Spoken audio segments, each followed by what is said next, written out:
Section 2 is investment vehicle characteristics. You are expected to have an understanding of all of the various different types of securities that you may be recommending to clients. So let's say there's a corporation that needs to raise some money. How can they do that? There's two things that the company can do. They can either sell bonds. Bonds are debt. Or they could sell stock. Stock is equity.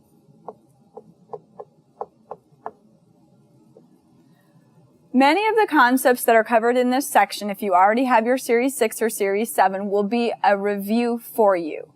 You will still have them on your test, or I wouldn't cover them. A few of you, however, this will be totally brand new. It's like learning a foreign language. So remember, you can watch this video as many times as you need to grasp the understanding of stocks and bonds. If I said a company had a choice of issuing bonds or issuing stock, what would a corporation rather do? Sell shares of stock, of course. When they issue bonds, they have to pay interest semi-annually, and when the bond reaches maturity, they have to pay back the bondholders the principal. So corporations would rather issue stock because then they never have to pay back anybody. But sometimes due to market conditions or maybe the industry that the company is in, they end up having to issue debt. To issue debt, we mentioned previously, is called leverage financing. If you were to look at a corporation's balance sheet, you could see how much stock it had issued and how many bonds it had outstanding. You would be able to analyze the company's capital structure. The company would be considered highly leveraged if they had a large amount of bonds on their balance sheet. Within this broad category of equity securities, we have two different types of stock. We have common stock and we have preferred stock. We made reference to common stock and preferred stock within the owner's equity component of the balance sheet. So preferred stock is a senior security, senior to common. Preferred stock has a par value of $100. It has a par value of $100 because it has a fixed dividend rate.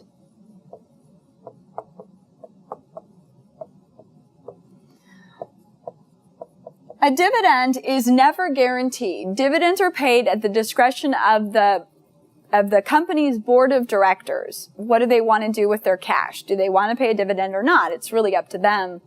But if you have a preferred stock with a fixed dividend rate, let's say of 4%, if a quarterly dividend is paid, you're guaranteed to get $1 if one is paid. So if your investor is looking for income, which one's better, common stock or preferred stock? Preferred stock would be better for a client that's looking for income. So preferred stock has a par value of $100. It has a fixed dividend rate. The dividend rate is expressed as a percentage of par value. So like I had just said, a 4% dividend would say if a dividend is paid, you would get $1 each quarter. Dividends can be paid at most quarterly. Corporations pay dividends with their after-tax earnings. Dividends, when paid to shareholders, are taxable. Double taxation. So C corporations have double taxation, where the company itself pays taxes, pays the dividend to the shareholder, who then pays taxes again. I thought double taxation was against the rules. I guess not. So preferred stock, it may have special features. It may be cumulative or participating. It may be convertible. When you have convertible preferred stock, it's convertible into shares of common stock. I'll give you some examples of that. Common stock is the riskiest type of security that you could buy. It is the one where you could make the most money. As far as common stock goes, we have some broad categories. We have companies that are newer, companies that if they have any earnings, they're keeping them to grow. We call these growth stock. Then we have these large companies that have stable financials, been around a long time. We call those blue chips. Then we have companies where the stock might be underpriced relative to the financials. We call those a good buy or value stocks.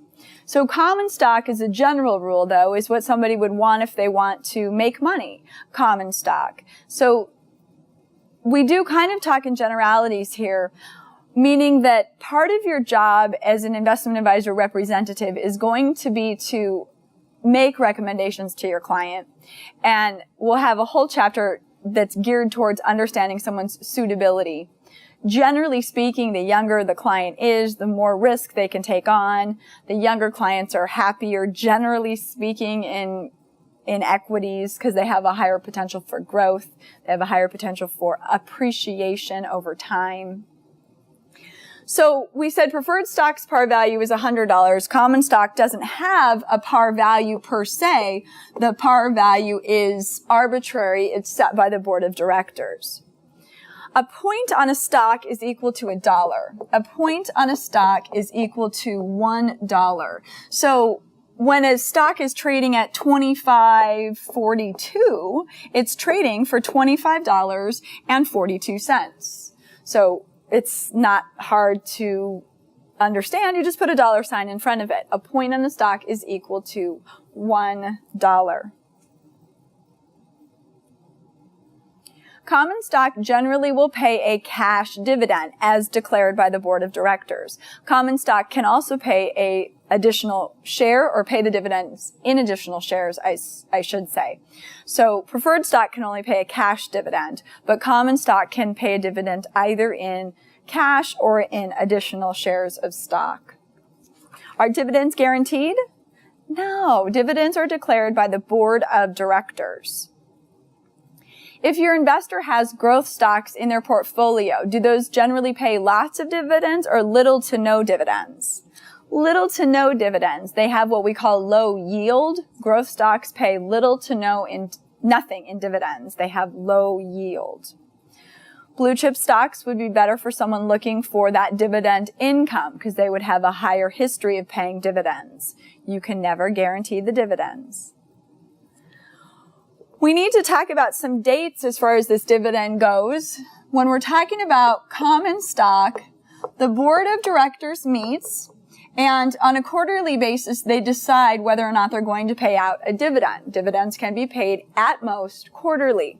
So the board of directors meets. We're discussing common stock here. And let's say they're meeting on the 10th of April. They decide that they're going to pay a dividend. So they were reviewing the first quarter's financials and everything looked great. So they decided that they're going to pay $1 dividend. That's the declaration date. The declaration date is set by the board of directors. The board of directors also sets what's called the record date. The record date is the date that the investor's name needs to appear on the books and records of the company in order to receive the dividend. The record date, also set by the board of directors. The other date that they set is the payable date. So the payable date is the day that the corporation will pay the dividend to those people who owned the stock as of the record date. So in order to get the dividend, you need to own it by the record date. To standardize trading, the NASD, which is now FINRA, but FINRA has taken the NASD rules and the New York Stock Exchange rules, and they're making a consolidated rule book, and it's so close to being done, but you still might see references to the NYSE or the NASD rules. So we have a rule for something called the ex-dividend date. And this is a date that is set by what was the NASD rule, which is now a FINRA rule. Ex-dividend. If you have an ex-spouse, are you with them or without them? Without them, right? So the ex-dividend date is the day that the stock trades without the dividend attached. Without the dividend. And to standardize trading, the ex-dividend date is 2 business days prior to the record. 2 business days prior to the record.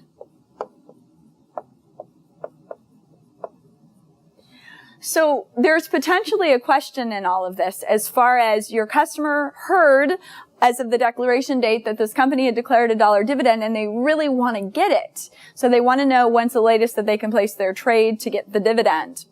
So we're going to say that 4/20, let's say, is a Friday. So the record date is 4/20.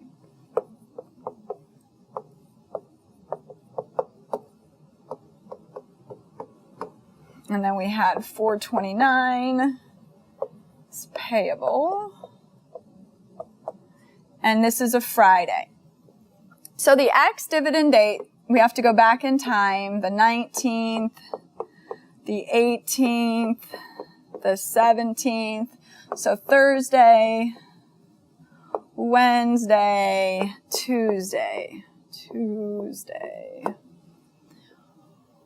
Which of these would be the X date? The rule says that it's 2 business days prior to the record. So if your customer placed their trade as of the 18th, they would not get the dividend because of something else that's an NASD FINRA rule now called regular way settlement. Regular way settlement says that when somebody places a securities transaction, places a trade, they have T plus, that's trade date, plus 3 business days to pay. T plus 3 business days. So the fact that a stock goes ex-dividend 2 business days prior to the record ties together with regular way settlement. So if we look at this, let's just say your customer placed the trade on Wednesday. When would they have to pay for the trade by? So we'd have T plus 1, 2, and then we'd be back over here on Monday. That would be 3. They'd have to settle by this Monday, which would be the 3rd day. And would they have made it to the books and records by the record date? No, they would have missed it. So the fact that it goes ex-dividend as of Wednesday has to do with the latest that the customer can place the trade and get the dividend is Tuesday. So this is the day it trades without. Wednesday is the day that it trades without the dividend attached. If the customer placed the trade on Tuesday, then we would have 1 day to pay, Thursday would be 2 days to pay, and Friday would be the 3rd day, T plus 3. Did they make it to the record by the record date? Yes, they just made it. So within here, you could have questions, when did it go X? 2 business days prior. What's the latest that they can place the trade in a regular way transaction? Would have been Tuesday. If they're going to pay the same day, which is a cash transaction, then they can actually pay for the trade on the date of the record. The record date of cash transactions settled the same day. So they could actually get it all the way up to the record date if they paid for it that same day. Who sets the ex-dividend date on common stock? FINRA rules, or the NASD rules, which is different than a mutual fund share. Of course, mutual fund shares, the ex-dividend date is set by the board of directors. And the ex-dividend date is usually the day after the record date on a mutual fund share. So those are different. The rule that we just did is for common stock. If you are a common stock holder and you own 10% of a company's shares, and the company decides to sell more shares of common stock, if you don't buy more shares, what's going to happen to your percentage of ownership? It's going to go down. That's called dilution. When a company decides to issue more shares, they're not stupid. They know that the people that are most likely to buy more shares of their company stock are their existing shareholders. So they give their existing shareholders what are called preemptive rights, or the first right of refusal. It's called a rights offering. So as an existing shareholder, you're given the right to maintain proportionate ownership. So a rights offering. A right is a short-term option. It's the option to buy additional shares at a specific price. It's good only for 30 days. So a right is a short-term option. It's good for only 30 days. So if your client read their mail and they knew that they got this rights offering, if they wanted to maintain proportionate ownership, they would get enough rights to buy however many shares. It would depend upon how many new shares were being sold, how many shares they would need to buy to maintain their proportionate ownership. The right itself, however, also has a value, because with the right, you can buy the share at a price that's less than when you don't have the right. If you didn't have the right, you'd have to wait for those 30 days and you would buy the share from what's called the standby underwriter. So maybe this right lets you get the share for $25 a share, but without the right, it costs you $28 a share. So the rights themselves, you can exercise them, you can sell the right to someone else, or you can just let them expire and they're worthless. How long are they good for? 30 days. They are short-term options. So common stockholders may get preemptive rights. Preferred stockholders don't. Common stockholders have voting rights. Preferred stockholders don't. So common stockholders have the right to vote for the board of directors. However many shares you have is how many votes you have. Shares vote, not the people. Shares vote. So you do have the ability to exercise some influence on how the company is run by voting your shares for the board of directors. If a company goes broke, who gets paid last? Common stockholders. So you can make the most money by owning common stock, and you can lose the most money by owning shares of common stock.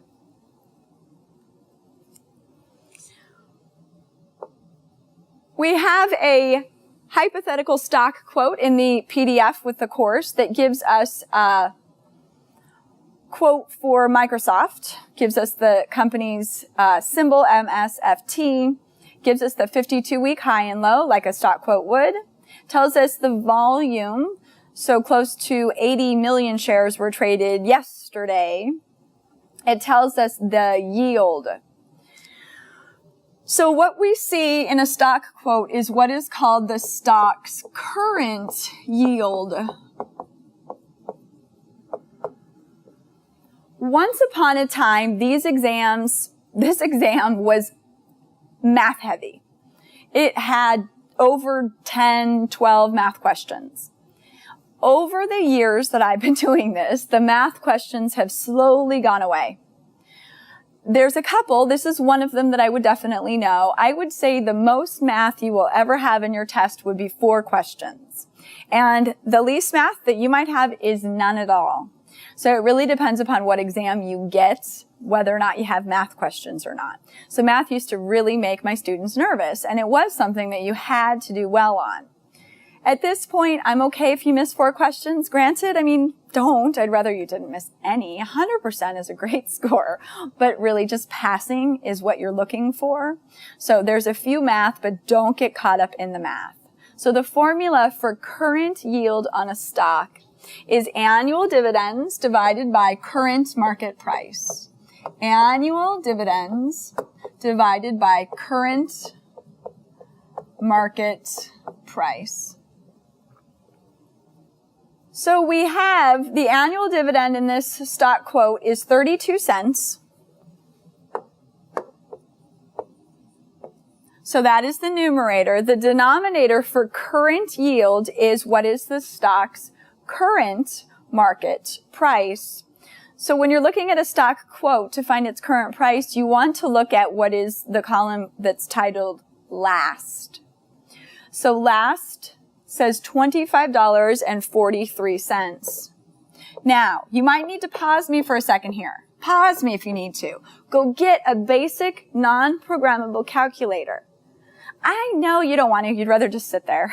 But do it for me, please. Why?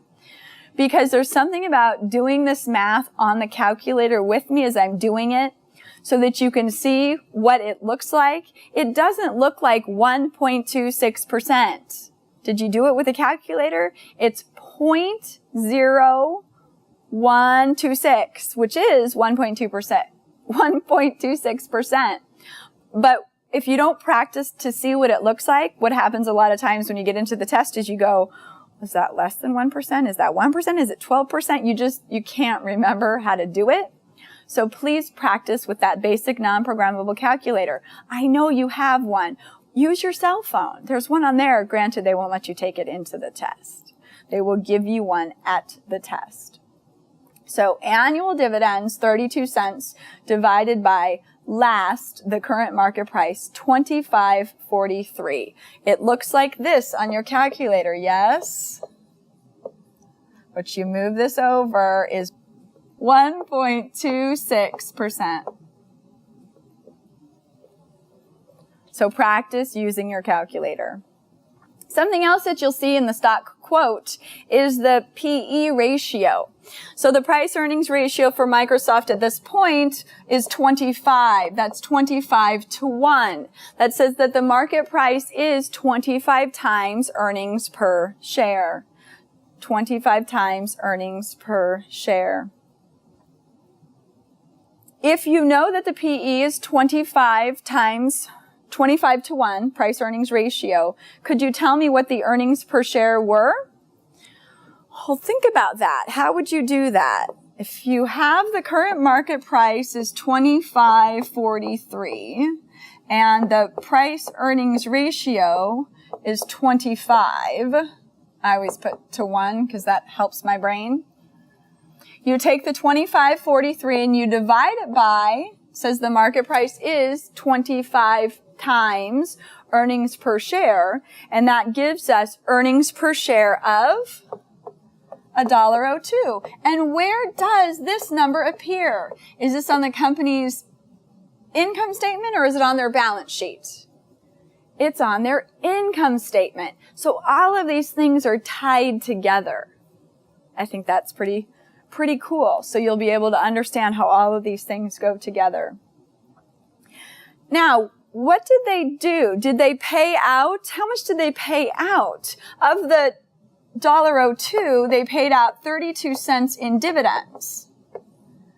They paid out 32 cents in dividends. So that means that they kept 70 cents in their retained earnings. We know retained earnings is a portion of shareholders' equity on the balance sheet. So when a company keeps most of their dividends, they are considered a growth stock. If they pay out most of their dividends, then they're generally considered to be a blue chip. If you're looking at the PE ratio of other companies within the industry, if in that industry, so of course Microsoft is a software and programming company, if the typical PE ratio for the industry is 17, Microsoft is at 25, then Microsoft would be overpriced relative to the industry. I just made that up. I'm not saying that's really how it works in the real world, but it's this idea of how do you compare it to what the industry standard is. It tells you if the stock is overpriced or underpriced. So if all the other stocks were about 17 and Microsoft is 25, then it shows you that it's overpriced within the industry. Preferred stock. So the main difference between common and preferred is that if you have common stock, your dividend payments are going to be what? Are they going to be the same every time, or are they going to be variable at the whim of the company? Yeah, they're at the whim of the company. You might get, 2 cents the first quarter, and then you might get 23 cents in the next quarter, and you might get 50 cents in the third quarter, and you might get $1 in the fourth quarter. You just don't know what you're going to get. You might get nothing at all. Preferred stock has that fixed dividend rate. So if you buy a preferred stock with that 4% dividend rate, if you get a dividend the first quarter, it would be $1. If you get a dividend the second quarter, it would be $1. Third quarter, it would be $1. And the fourth quarter, it would be $1.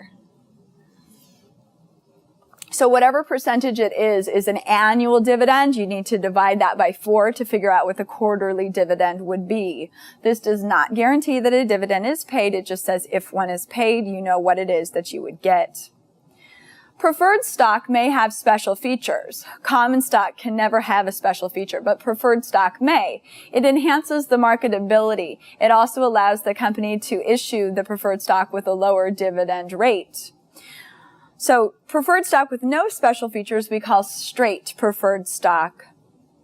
Cumulative preferred stock would mean that if they omitted a dividend, let's say that they didn't pay one in the first quarter, before the company is allowed to pay the dividend in the second quarter, they have to make up any dividends that are in arrears before they can pay that current quarter's dividend.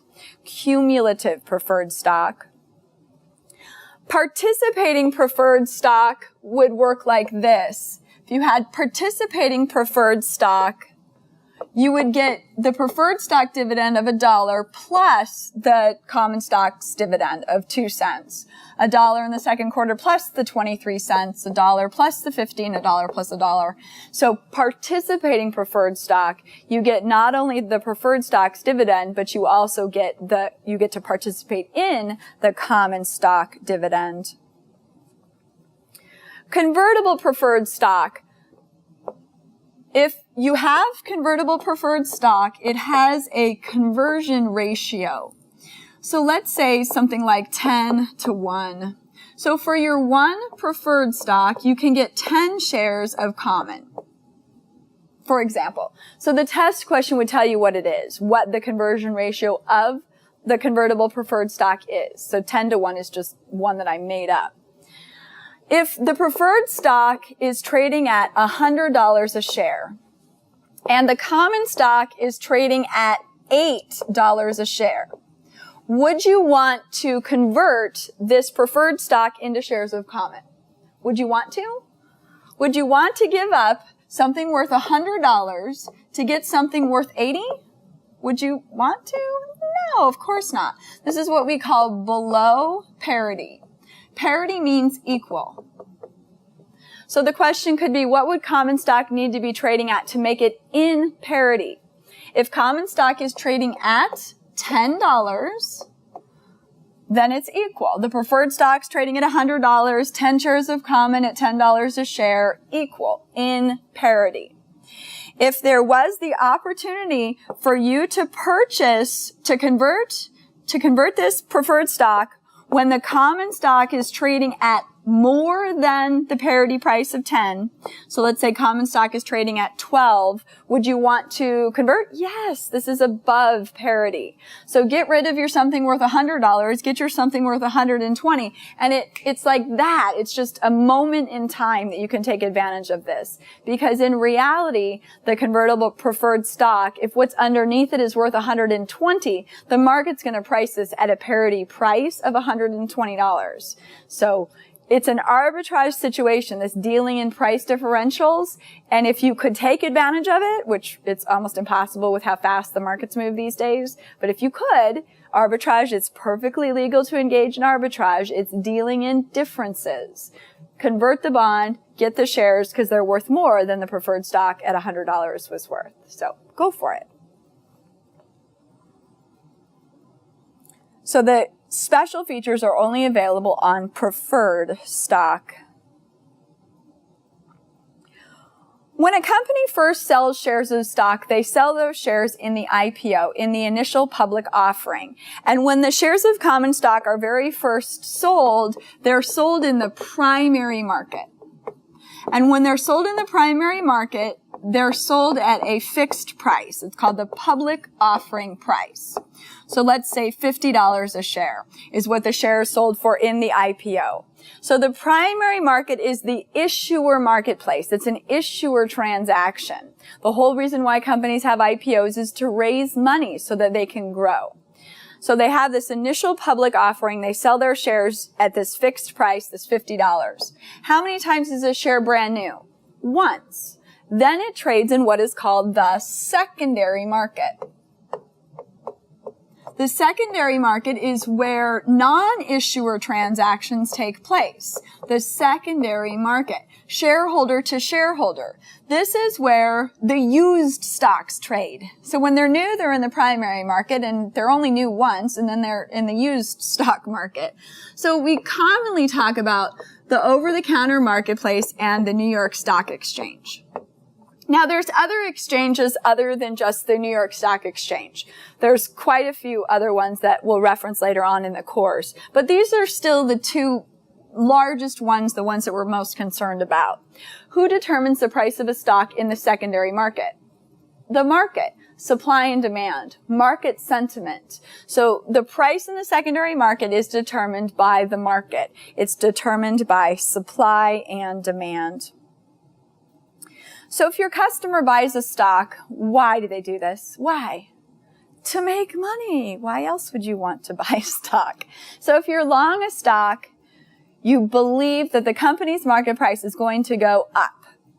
If you bought the stock at 10 and now it's worth 65, that's called appreciation. If you haven't sold the stock yet, then the appreciation is unrealized and you don't owe taxes on unrealized appreciation. If you bought the stock at 10 and you sold the stock at 50, then you have $40 of realized appreciation, which you would owe taxes on.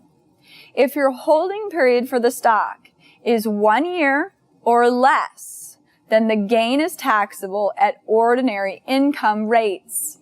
If the holding period was 1 year and 1 day or longer, then it's a long-term capital gain, which generally speaking is better for your investor as far as taxes that are owed. It does really depend upon the current tax structure at the time of the sale. But generally speaking, long-term capital gains rates are lower than ordinary income rates, so that clients would rather have long-term appreciation than short-term. So you only owe taxes on realized appreciation. Is it possible that the stock you bought at 10 that's now worth 60 in 6 months might be worth 14? It's possible. The market can do anything. And so when we have this unrealized gain and we leave our money in the marketplace, we have market risk. That's systematic risk that the market will go up and go down. If I said which one of these two has a price that is reflective of interest rate changes, common stock or preferred stock, which would you pick? Preferred stock is more interest rate sensitive because of its fixed dividend rate. So as interest rates change relative to the preferred stock's dividend rate, that will change the market price of the preferred stock, inversely related. So if interest rates go up, the market price of the preferred stock will go down. We talked about that. Other types of equity securities. American Depository Receipts, ADRs. Many foreign companies choose not to register with the Securities and Exchange Commission. Thus, their stock is not available for purchase here in the United States. However, as an investor here in the United States, there are many foreign companies that have instead the ability for the investors here in the U.S. to purchase an ADR, an American Depository Receipt. So the foreign companies realized that they wanted to gain access to the wealth of the investors here in America, but they didn't want to follow the registration requirements. So large multinational banks buy the foreign stock and leave the foreign stock in the foreign country. And then they create the ADR, which trades here in the United States. So ADRs help us to diversify a portfolio. They offer us diversification by geography, help us spread out our risks so that everything we own is not just domestic. An ADR trades here in the United States. It's denominated in dollars.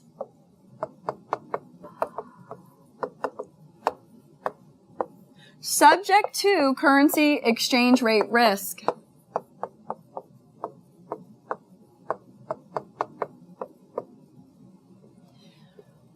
So a couple of test questions there. You need to know the ADR is denominated in US dollars. The foreign stock that's held in the bank, let's say in Japan, the dividend is paid in foreign currency. But the dividend that's paid in foreign currency, it's paid in yen, has to be converted into American dollars. the dividend that the ADR holder gets is in US dollars, but subject to currency exchange rate risk. American depository receipts. As a holder of an ADR, you get all the same rights that a common stockholder would have, except for the right to buy more shares. You do not get the right to buy more shares, but you do have voting rights and you do get the dividends. Owning an ADR helps to simplify your tax return because the ADR is a security that trades here in the United States. So there's no special anything else that you have to do short of reporting any income, any capital gains that you have on your tax return. So it helps to simplify your tax return. There is, however, today, there's more and more investors that own securities, have brokerage accounts that are held outside of the United States. And when that happens, there's a whole special form that is required to be filled out. So I don't know necessarily that the test is going to want you to know what's the form. They want you to know that an ADR is simpler for tax purposes, but I want you to know why. So if you're a U.S. taxpayer, including citizens, residents, and entities, that has one or more foreign financial accounts with a combined value of more than $10,000 at any point during the previous year, then that U.S. taxpayer is responsible for filing what's called a foreign bank account report with the Treasury Department. A foreign bank account report, and this is filed with the Treasury. So this is all really interesting. You pay your taxes, your Form 1040 due by April 15th, right? You file those with the IRS. But this is for U.S. citizens that have foreign accounts, and FBAR is required to be filed with the Department of Treasury, and it's required to be filed by June 30th. So it has a different due date than our tax returns do. And it needs to be received by the Treasury by June 30th. Not just postmarked, but actually received by the Department of Treasury by June 30th. So when you have foreign accounts, this is the rule. There's a whole nother form that you have to file, which is complicated. And lots of people don't even know that they have to do it. Foreign financial accounts include overseas bank and brokerage accounts, overseas life insurance and annuity policies, overseas individual pension plans, as well as overseas non-bank accounts. Penalties for failure to file an FBAR range from $100,000 or half of the value of the account per year for a willful failure to file, down to a $10,000 penalty per year for a non-willful violation. So if you don't file that, you could get in hot water. So you really do want to file it. So anytime you have investments outside of the U.S., foreign, you're over $10,000, you're required to file this FBAR with the Department of Treasury. Other types of equity securities. Warrants. Warrants are a sweetener that are often attached to a bond. So warrants are often attached to a bond. You can't just buy warrants by themselves. So attached to a corporate bond to sweeten the offering. So in order for the corporation to lower their nominal yield, to lower their interest that they have to pay to the bondholder, they might put in this special feature, this warrant. The warrant itself gives the investor the right to buy a specific number of shares of common stock of the same issuer, obviously, at a specific price. So it might be the case that when you buy your bond, the warrant says that you can buy 100 shares at $20 a share. And that when you buy the bond, the market price of the common stock is $5 a share. And you think, well, I mean, that's not worth anything at this point. Corporate bonds, however, are good for up to 30 years. So a warrant is a long-term option. It's good for up to 30 years. Is it highly possible that over the next 30 years, that company's common stock price is above 20? It's highly possible. So let's say 25 years down the road, the common stock's trading at $59 a share. You detach your warrant and you get to buy those shares at $20 a share. So a warrant is a long-term option to buy common stock of the issuer of the bond at a specific price. Warrants. So warrants and rights, they're options. Another word that they'll use on the test for an option is it's a derivative. It's a derivative. It derives its value if common stock is above the $20 as this warrant had the price of this warrant's exercise price was.